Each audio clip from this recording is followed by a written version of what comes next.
this morning. Great. Glad to have you with us. What's happening in Resident Life these days, or with Resident Life? Well, you know, Resident Life always has so many wonderful things going on for our residents. The first thing I want to mention is that there was a wonderful food drive, and so I really want to thank all of the residents, you know, for contributing to that, to the success of that event. There are many needed people that will benefit from the items that were provided. How often do we do that food drive? Is it once a year, twice a year? I believe it's once a year. Oh, okay. Yes. All right. So, but you know, and I'm actually hearing Diane. So, thank you, Diane, for correcting that. It's actually twice a year. Twice a year. Okay. Very good. So, if you missed doing it this time, you got another chance in 6 months, right? There will be another opportunity. Yes, all right. Absolutely. Very good. And other things? Yes, so we actually have, I can't believe how quickly the month of October has gone already. So in actually 2 days, we actually have our Innova blood drive. Oh. And so for residents that are interested in signing up, and we also accept walk-ins, please contact Diane Havinga with Channel 6. But it's another wonderful opportunity to be able to save lives. Yes. And they're doing the blood drives twice a year also. Yes, and that's actually going to be occurring in Hunters Crossing Conference Center. And that's going to start at 9 a.m. and it's going to be ending at 2 p.m. And that will be on? That'll be on the 27th, which is this coming Thursday. Okay. Yes. So, folks, make it down there. Donate. Give life. Absolutely.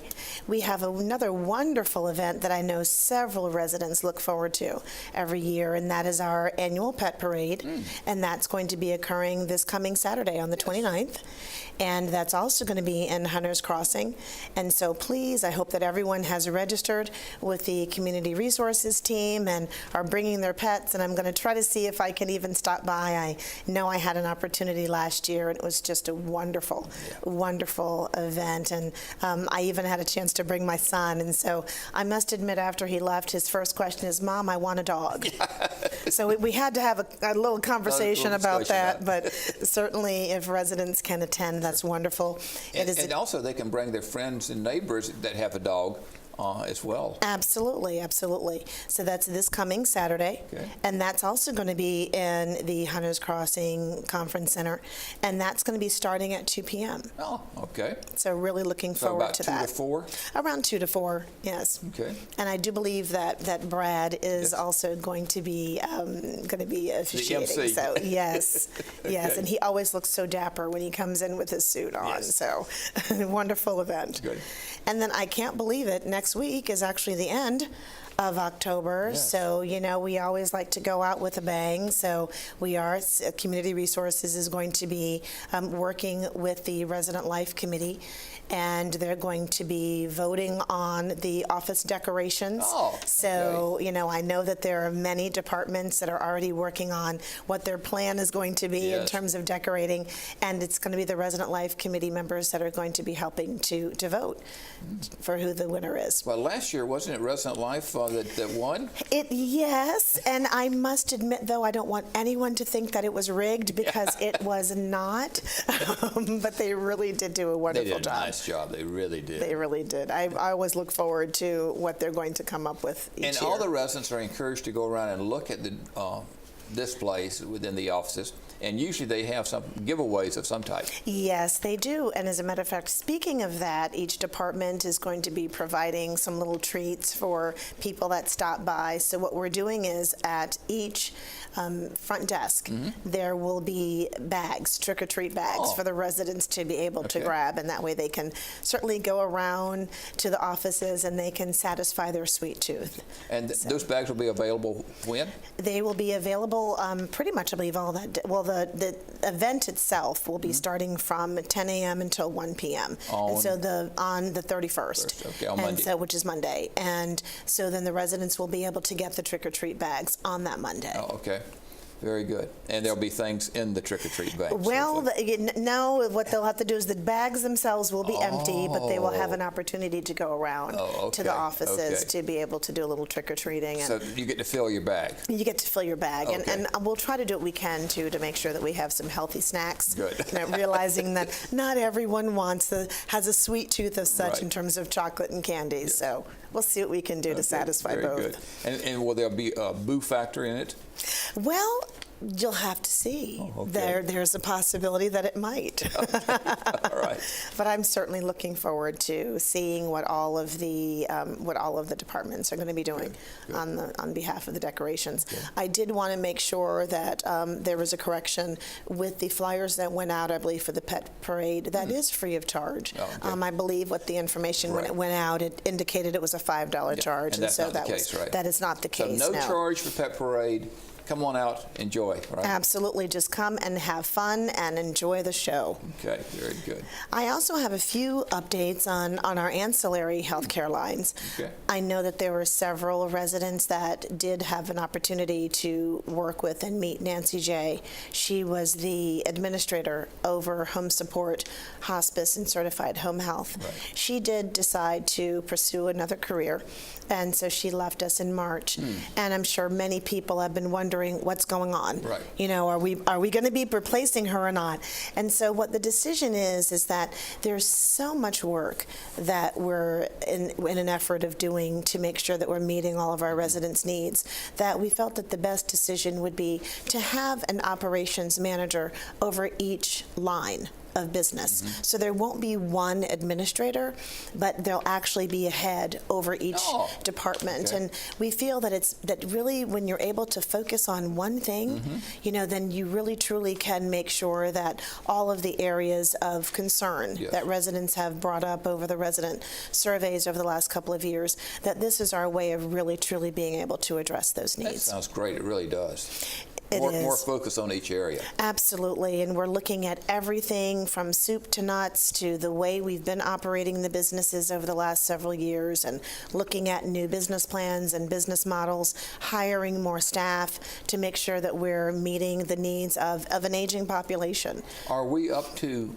quota in regards to staff with the three? We're close. Okay. So when it comes to our aides, one of the things that we've seen over the last couple of years is that we did have several staff that were what we call flex.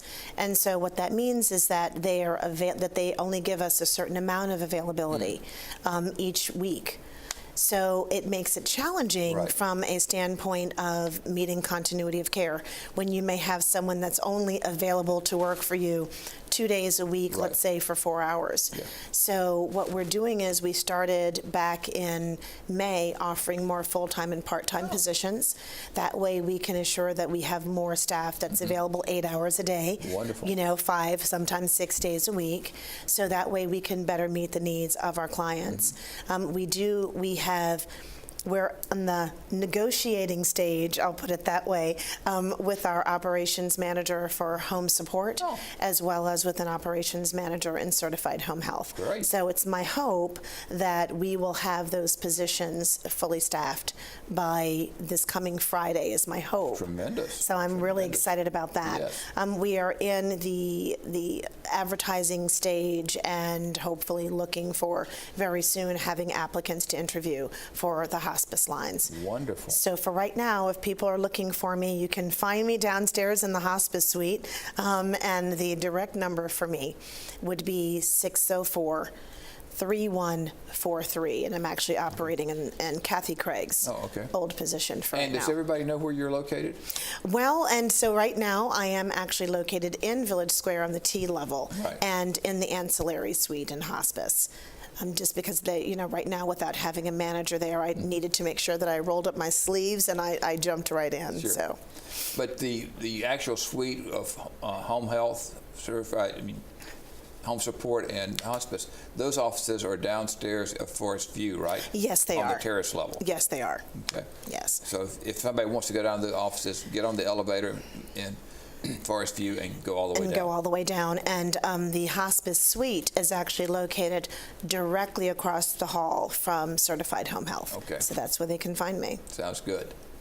Yes. Are there other things going on with resident life? As if there's not enough already. I know that Pastoral Ministries just recently finished celebrating their Pastoral Ministries Month, and so really wanted to send out a thank you to all the residents that were able to participate with their open house. It was a huge success. Wonderful. And so that's a department that has done just so many amazing things. I've seen all the departments actually grow quite a bit over the last couple of years with being here. So, And if somebody wants to be a recipient of the newsletter from Pastoral Services, all they need to do is give them a call or stop by the office? they can give them a call. They can stop by. There are also some residents that Lois Craft will actually email the Faith and Focus newsletter to them. So there's multiple ways in which they can receive, and it really is a wonderful publication. Wonderful. So I encourage people. Plus, of course, at the front desks and right around by the mailboxes, they can also certainly pick up a copy. Very good. We've got a minute left. Anything special you want to tell us about anything that you haven't already told us about? Just really want to send a thank you just to all of the residents, just for the wonderful support. So I want to say a thank you on behalf of the Resident Life team for allowing us to be able to improve your lives as best we can, and an opportunity to meet your needs. And please continue to give us feedback on areas of improvement, and give us an opportunity to continue. Sounds great. You guys have been doing a heck of a lot and doing it well. We greatly appreciate that. Thank you so much. Well, thank you for coming on this morning and bringing us up to speed, up to date with all the things happening in resident life. And we look forward to continued success. Thank you so much. It's a pleasure to be here. Good. Thank you. Don't go away, folks. Well, we've got a video roll-in.